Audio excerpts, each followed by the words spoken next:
is how information technology is integrated in the life work of the Thai people, and especially how such integration is expressed in the use of information technology in education. Today, he is going to talk on the ethics of eating, Buddhism, and the Epicureanism. Thank you, Professor.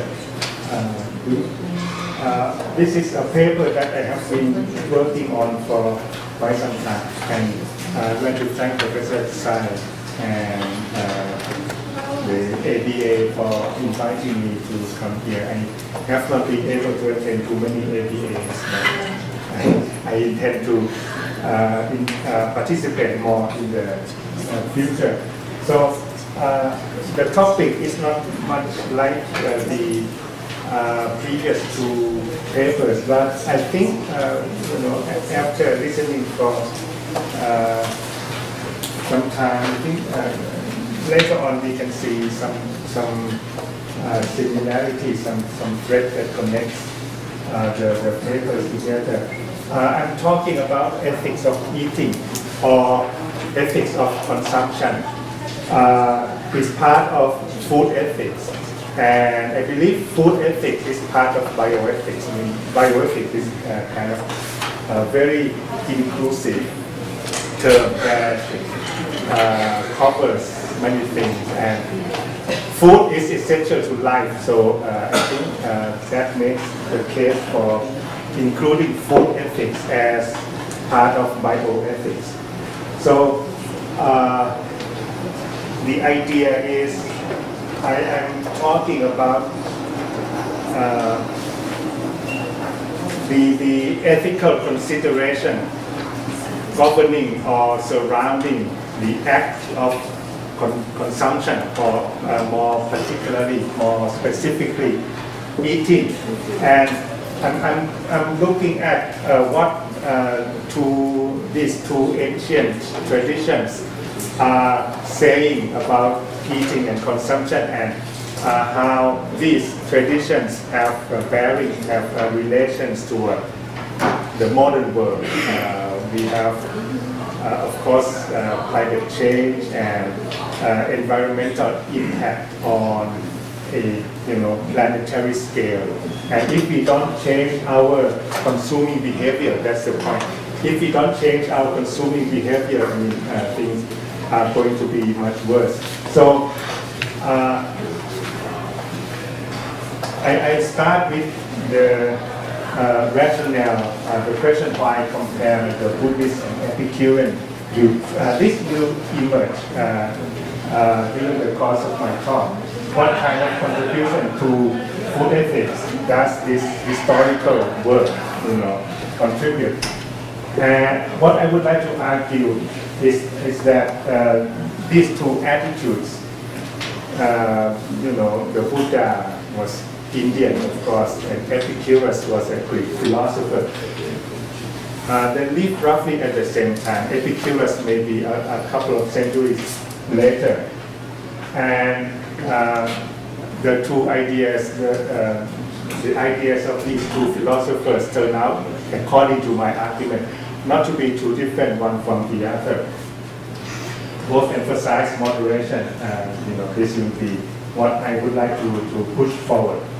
And then Buddhist attitude toward eating and the Epicurean attitude toward eating, similarities and differences, straightforward comparative philosophy and conclusion. So why compare the two? The first point is that both are, of course, ancient philosophers, and they are roughly contemporary to one another, as I have said. And interestingly, both emphasize attaining the state of absolute perfection, nirvana for the Buddhists, and the Greek term for Epicurus is ataraxia. It means you are totally unperturbed, you are undisturbed by the changing circumstances around you. you are calm and something like, you know, a bit similar to one who has attained nirvana. So this when I read Epicurus, it kind of started my curiosity into going deeper and starting to compare the two philosophies. So ethics is a matter of practicing, of cultivating oneself. It's not a matter of abstract rules, as Kant said. So you practice yourself in order eventually to achieve the perfection, either nirvana or ataraxia. And in this case, the two philosophies are, you know, very much in agreement with each other. However, how to do the rest? Ethics is, however, Epicureanism is thoroughly materialistic, and Buddhism is commonly, Buddhism is more complicated. It's not thoroughly materialistic, even though when the Buddha or the Buddhist philosopher talks about the mind, it goes very complicated, and some schools may conflict, some Buddhist schools may conflict among themselves as to what the eventual, the essential nature of the mind is. In any case, this paper is not going to look that deep into the Buddhist nature of the mind. But suffice it to say that for Buddhism, it's not as radically materialistic as Epicureanism is. However, Buddhism is commonly understood to be an austere religion. I mean, for monks, there are more than 200 rules. Thank you. Now I know how to do the red part. For the monks, there are more than 200 rules that they have to follow. And there are rules for the lay persons also. So, you know, the appearance of Buddhism in the public's eyes appear to be like you have so many rules and you are very strict. On the other hand, Epicurus and Epicureanism has entered into English common usage. Epicureanism, you are an Epicurean means you are very, you enjoy yourself a lot. You eat very fine food. You eat, you know, very good wine and so on. You are totally given to sensual pleasures and so on. So superficially, and that is the motivation for the paper. Superficially, there are a world of difference between Buddhism on the one hand and Epicurus on the other hand. However, as you know, after I started reading more, they turn out to be closer than people have thought. So, ethics of eating. Buddhist attitude. Emphasis, I don't have much time, so let me go fast. Emphasis on controlling oneself not to fall under the influence of one's attachment to the pleasures of eating. The Indian term for that is klesha, cross, you know, defilement, attachment to sensual pleasures is raga. First, you know, most important of the defilements. There are many restrictions. According to the Mahayana, one of the main traditions of Buddhism, followers are strongly encouraged to become vegetarian. And Taiwan, incidentally, is one of the major centers in the world of Mahayana Buddhism. So I'm glad to be here, of course, to be back here. However, the Theravadins, the people who follow the Theravada tradition, for example, in Thailand, they're not required to be a vegetarian, which is a bit ironic. because Theravada is commonly perceived to be the more kind of a strict tradition, but they don't have to be vegetarian. There are papers written on that. Many more restrictions for monks, as I have said. Examples of monks, some very skillful ones, there are some monks who live in the forest and they subsist on small sugar cubes and pine seeds only for a very long period of time through the power of their meditation and so on. And these stories contribute to the kind of the perception of Buddhism, right? Strict and austere and so on. So, however, the key point in Buddhism is moderation, the teaching on the middle way and so on. So, a bit of things that need to be worked out, right? Question is where to find this. That's a very big question. You have the teaching on the middle way, everything has to be in moderation, but how to find a moderation? Some people's moderation may be another person's extreme, so I don't know. That's a big question.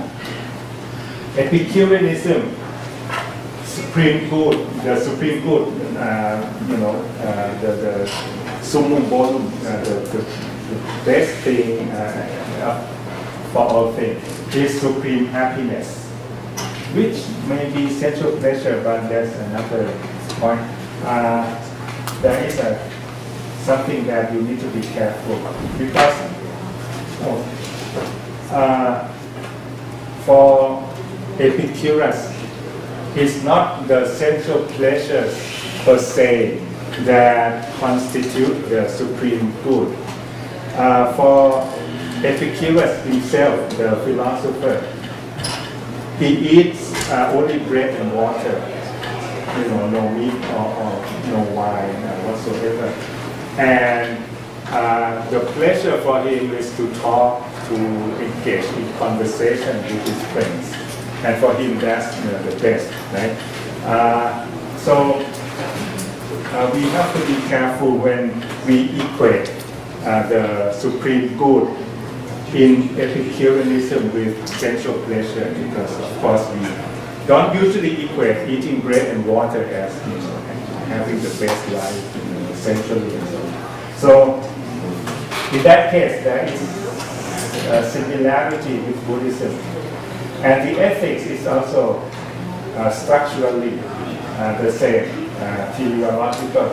An action is good as long as that action contributes to the supreme good, the supreme end of being a human being. And as I said, it's totally materialistic. So there's the question, what if an Epicurean eats very good food, like meat and wine and so on, enjoys a lot of sensual pleasure, listening to music,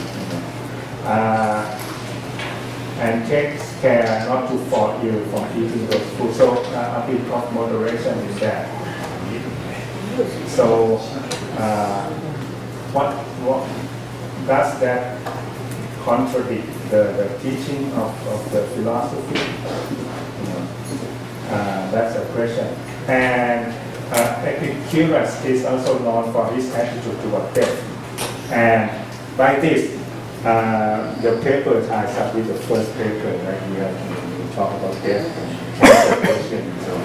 So one spiritual tradition that the cancer patient could, if they choose, learn from is Epicureanism, and especially their attitude toward death. We live only one life because everything is material, so enjoy it. We cannot know what death is because we do not exist when death comes. So while both are similar, emphasis on eating as a means toward attaining the supreme goal. Eating is, of course, essential for sustaining life, and you have to be able to live in order to practice, right? And hedonism in Epicureanism is not letting oneself go completely to sensual pleasures, as I said. This implies that it is not pleasure in itself, but it must be a kind of pleasure that is genuine.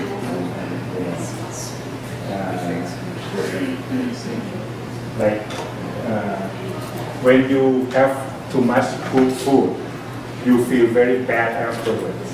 And for Epicurus, that's not what you look for in attaining the supreme goal, because when you feel bad afterward, you are suffering. So that is not part of the goal. So this is comparable and quite similar to Buddhism, i.e. Teaching on the middle way. Means that one should not indulge in gluttony, but one should not be overly austere on oneself either. So here you find the middle way. And this contrasts with both traditions, as I understand it, stand in contrast with Jainism, which is literally more austere religion than either the two that I'm talking about. So in short, similarity lies in emphasis on eating as a means toward attaining the supreme goal. So, eating can be ethical, right? Because everything that can work as a means toward attaining the supreme goal is ethical. But the eating, in order to be such, has to be in moderation. So I talked about the similarities, but what about the differences? First thing, the Buddhist attitude toward death. Everybody knows who has any, very little knowledge of Buddhism, that according to Buddhism, things do not end with death. Right? You have an afterlife. You go on and on. This is where the two traditions are in most direct conflict, because in Epicureanism, who you are, you are composed only of atoms, and when you die, the atoms go their own separate ways. There is no death after you die. That's it, for Epicureanism. But in Buddhism, it's not like that. You continue to go on, and you go towards reincarnation. So that is the difference. But my point in the paper is that this kind of difference does not figure too much in the point I'm making in the paper, that is ethics of consumption. Buddhism is agnostic as to the question of the constitution of the mind. In fact, many schools within Buddhism conflict among themselves, but we don't have to go into that. Buddhism advocates the doctrine of emptiness, shunyata, whereas Epicureanism does not, because it is materialistic, as I said. Buddhism focuses on eliminating attachment through sensual pleasure, for example. However, Epicureanism teaches that over-attachment leads to lack of happiness, like when you have eaten too much food and you feel very bad afterwards. But Epicurus does not teach that you have to abandon your attachment, whereas that is part of the teaching of Buddhism. So that is one of the differences. So conclusion, number one, both traditions emphasize middle way, between austerity on the one hand and luxury on the other. Eating in order to enjoy life. I think we can say this in Buddhism also. After all, enjoyment leads to you become happy in a way, and you have the pleasure and you have the energy to go on, and that includes go on practicing in order to attain the goal afterwards. So you have to be subtle and skillful in doing that. So both emphasize moderate eating, or we can call mindful eating. And by the way, it's good to talk about this in a psychiatric hospital because there are problems like binge eating or eating disorder or eating as part of kind of a mental health problem. Somebody eats too much, or somebody does not eat much at all, and they suffer from, I don't know the medical term for that, they become too thin and so on. Some teenagers have that kind of problem. However, in Thailand, people prefer, and that is a sociological condition. This is what is happening in Thailand, because people are Buddhists and they prefer to give a lot of rich food to mass, rich in fat and carbohydrates and so on. The result is that many monks suffer from conditions such as diabetes, hypertension, and high cholesterol. So this shows lack of mindful eating. So I hope, at least in my context, in Thailand, this paper could contribute to it. Because monks cannot eat anything except for what has been given to them. So if people give like food rich in fat and so on, this is the conditions that Thai monks are suffering from right now. So people have to be more mindful, not only in their eating behavior, but in their giving behavior when they give food to monks. So a quote from Epicurus himself: "It's impossible to live a pleasant life without living wisely and honorably and justly." And it's impossible to live wisely and honorably and justly without living pleasantly. I think this sums up this thought quite well. And the last picture, you see what Thai monks are eating. This kind of illustrates what I'm talking about. That's why they suffer. Very large percentage of them have diabetes. Thank you.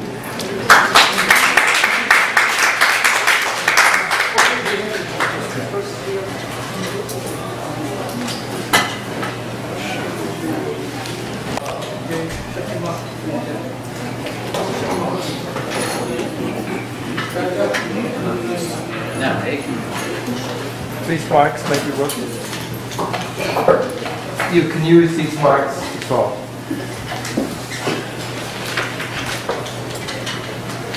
I just want to ask a question, sir. Soraj Hongladarom, Mahayana Buddhism and Theravada Buddhism.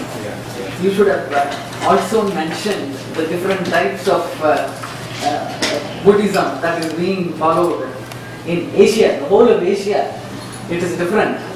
It is market Buddhism in Japan. It is Theravada Buddhism. Means the Buddhists, they carry guns, they carry knives. I have been to Sri Lanka and I have been to the temple where I have seen the monks carrying guns and the knives. That means they might even go to the extent of killing others. That is the difference. Mahayana Buddhism is the only Buddhism which is the greatest, and you have pointed out that people who are Buddhists should eat only that which is very, very little. And even in India, the spirituality and religion teaches people, Hindu religion also teaches people, you should eat only one time a day, one meal a day. The rest of the time you take only water, juice, or maybe little snacks, that is all. And you shouldn't be eating non-vegetarian food. Buddhists are supposed to be vegetarians. That you were very clear, sir, and you also mentioned about the Epicureans. And I am very happy to listen to you when you have blamed even the Thailand people where they are giving the Buddhists very rich food, and it will result in most of the Buddhists, most of the people who eat too much, they will die very quickly.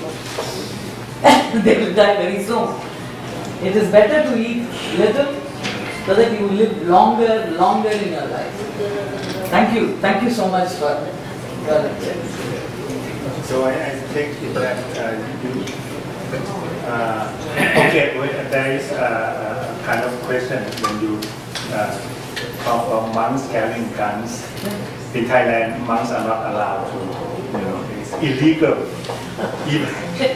Even ordinary people, they cannot just carry guns. Not like in the US, but in Thailand, we have a stronger gun laws than in the US. So people cannot just tote their guns like cowboys. Especially monks, monks are supposed to be, and their robes cannot contain any pockets, so they cannot carry unless they carry a bag. So I don't know all the details in what is happening in Sri Lanka. Maybe they have to defend themselves. I don't know. But in Thailand, if monks have to go to dangerous areas, they have to have attendants. In some areas in Thailand, especially in the deep south, near the Malaysian border, where there are problems with groups of Muslims, minorities, there are majorities there, and they want to have more autonomy and so on. And sometimes some military in that area attack monks when they come out to the village asking for food. So they have to be accompanied by police in order to prevent these kind of attacks. And the monks in Sri Lanka, I have been there from 1970 to the present. Mostly every 2 years I go there. I see them sitting in the parliament. They get elected and they go to the parliament. The monks. That's the reason why I said. Yeah, in Thailand, they're not allowed to get involved in politics. Yeah. So it's different. I am also, my question is very Shiraz, that you would compare the European and the Asian eating habits. It's a very interesting. Epicurus, his philosophy was towards the eating, and that is the pleasure of the life. But the Buddhism, that is the restriction of the food, or the restraint, or the control of the food. But you have shown that the monk are eating many foods by the population, by the Thai population.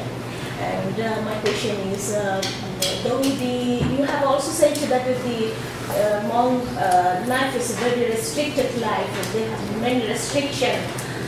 But though they have many restrictions and they have the teaching, but even though they don't have the control on self, on footing habit, you have shown that.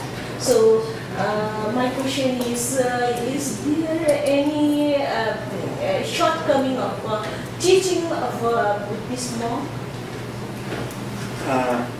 Yes, thanks for the question. The rules for monks include one that forbids monks from eating anything after 12 noon. So before that they are allowed to eat, and after that they are supposed to do meditation or study or do their own work. So they are not allowed. They are allowed to drink water, but the water cannot contain any sugar and so on.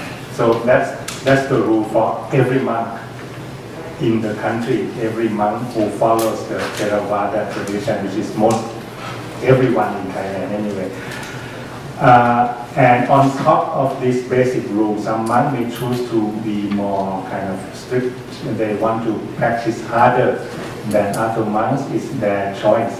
So most monks in Thailand have two meals, the breakfast and the lunch.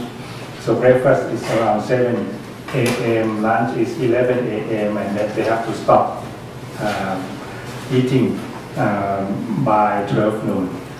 But some monks choose to have only one meal in a day. So either lunch or breakfast. They have some have one big breakfast and that's it for the day. They carry on. They don't eat anything except drinking pure water throughout the day. So it's their choice if they want to go beyond the basic rules.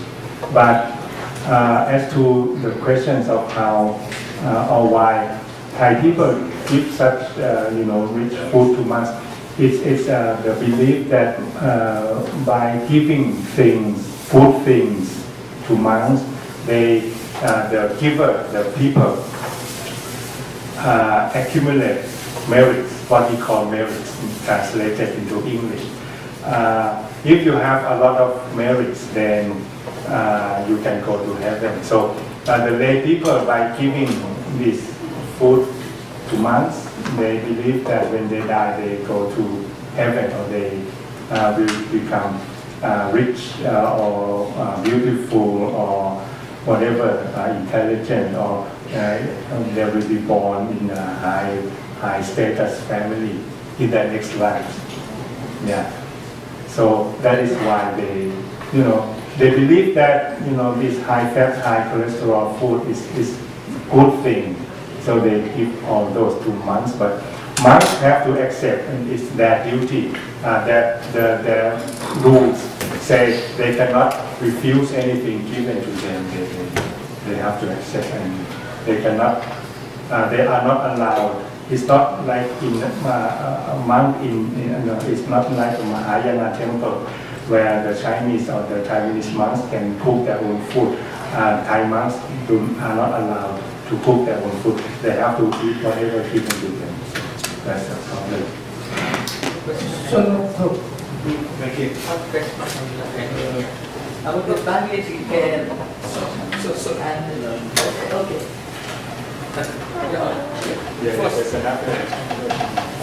Thank you for a very interesting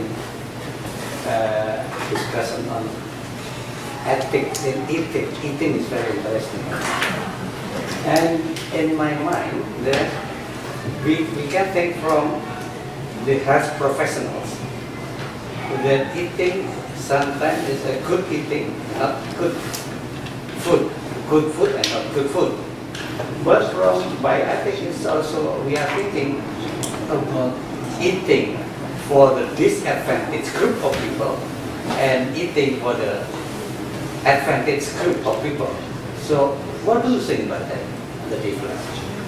Yeah.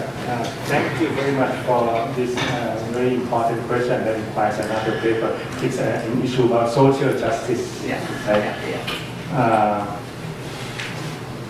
How we can consider an ethical issue when poor people we don't talk about rich food or high fat, high cholesterol. Some very poor people, their more important matter is survival.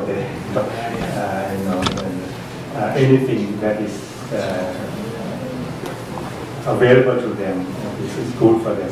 So how can we alleviate this kind of condition? So that requires whole work, politics, law, and on that. Yeah, I don't know how to say it more specifically. In Thailand, we have a kind of social welfare society. It's not perfect, but at least we have some kind of social welfare. And people are or tend to be charitable. Is perhaps part of their being Buddhist. So there are places where they give out free food to people who need them. It's mostly organized by the Chinese people in Thailand. So that is what is happening. But of course, still are people who go hungry every day, even in Thailand. One of the world's food producers. Okay, thank you for giving me the opportunity to question.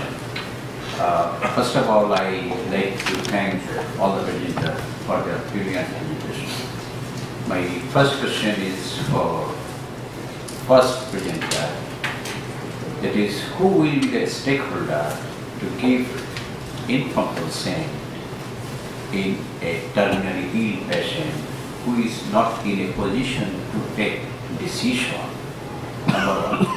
And regarding eating, you have given many aspects of Buddhism and Epicureanism, but have you any idea about eating of Muslims? I have not done the research on that. I would like to if I have more time. Okay, I can give you give some idea about the ethics of Muslim religion. We should obey the Quran and Sunnah to demarcate the haram and halal. We should take halal food and avoid the haram, as it was nicely described in the Holy Quran and also in the Sunnah. Thank you. Yeah, I just wanted to say something about the first paper, ethical issues of terminal cancer patients in receiving palliative care.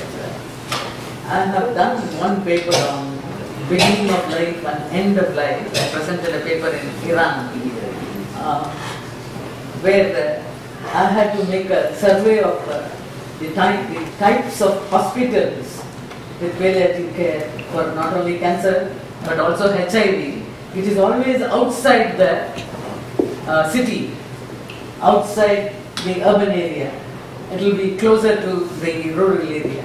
And there will be more people. Sorry, I'm not presenting the paper on cancer. Okay. That's the first Yeah, I was told that she You are the one has to go back to Taipei. Don't worry. They gave you a philosophical answer.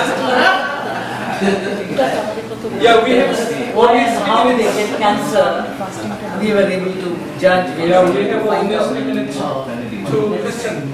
It's because of The first question, yeah. Yeah.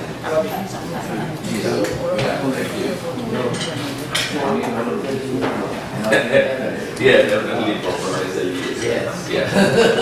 I have two questions. I'll make it very short here. The first one is to Professor Lee. I was listening very attentively to your presentation just now. Now well, the person that you were referring to, Engelhardt, did a demarcation or differentiation between secular society and moral community mentioned in the slides. Very interesting. Now, my question to you is, in Confucianism, which is your expert in that field, how do you demarcate this, or rather, how do you reconcile the different element of secularism in our society that gives us different moral standings? I mean, I may be a Hindu, but I'm also belonging to a academic fraternity which subscribe to a certain different sets of values. Or I may be a person who lives in Africa or in Asia, but since I'm associated with an international corporate organization that subscribes to a certain sets of values, so therefore I'm also a secular person as well as a traditionalist person. Now, how do you reconcile this, especially when it comes to certain issues? When there's some issues that emerges, which sets of moral standing that you want to look at or adopt? That's my question to you. To Soraj, interesting, food ethics. I always thought that food is always an interesting topic. And when you were mentioning about Epicureanism, I immediately Googled, and the first thing that was in the Google search was they said that there is nothing, the only thing is between atom and space, everything else is not important. So that's a very basic assumption of that. Now, I'd like to know, have you done anything on because Thailand also receives much of its value systems from the Indic civilization, from India especially. And the idea of food as a way of life or dharma, as a virtue, which is being promoted, which is part of Hinduism, that's number one. Number two, the other one, in addition to nutrition, food ethics also provides you with mannerism and levels of politeness. Am I right? There's a food ethics, the way you eat, what you not to eat, and things of that sort. And also the concept of eating from the land, very interestingly, there was this religious leader in India, he was saying that you eat from the land and you go back to the land. So that's the whole idea of vegetarianism, in addition to non-killing. What is your take on this? How does this manifest itself in the case of Thailand?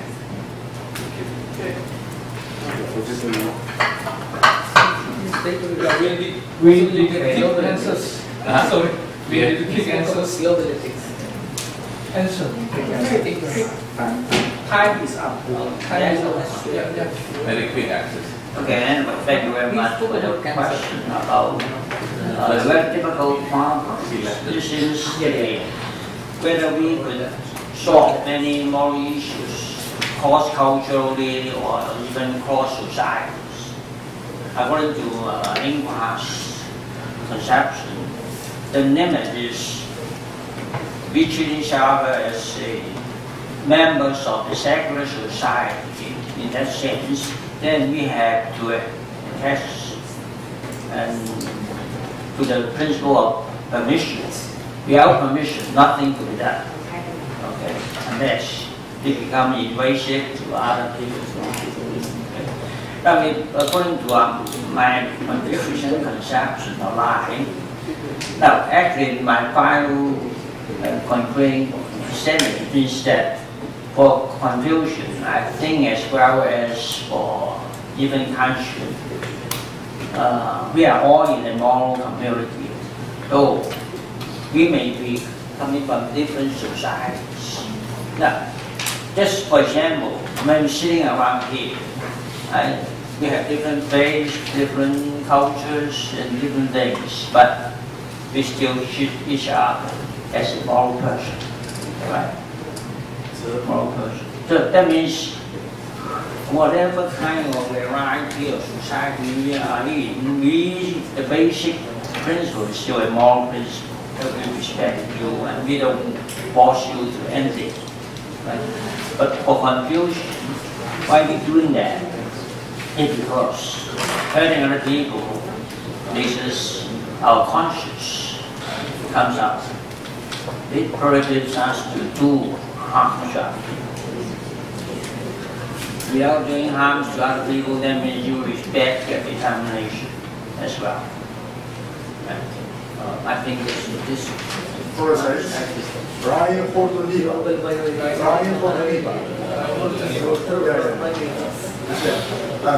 Moral man and the immoral society. Theology. Brian for the leader. Brian for the leader.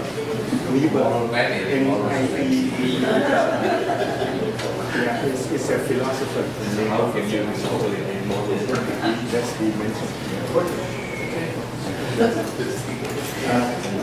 Quick answer to Ravi's question. I understand the question to be about how we should change our eating habit in order to be friendly to the land. And many people who in food ethics are arguing for vegetarianism. And for me, I would like to become a vegetarian if there are more vegetarian food available. that tastes good, and I don't have to change my everyday habit too much, but it can be done. And there is a research that if we stop eating meat and we eat beans instead of meat, then like 60-70% of the problems of global warming can be solved, because feeding cows takes a lot of bad things toward the climate. Okay, let's call it another symposium for. Thank you for your presentation and helpful discussions. And please continue discussions during a coffee break. Thank you very much.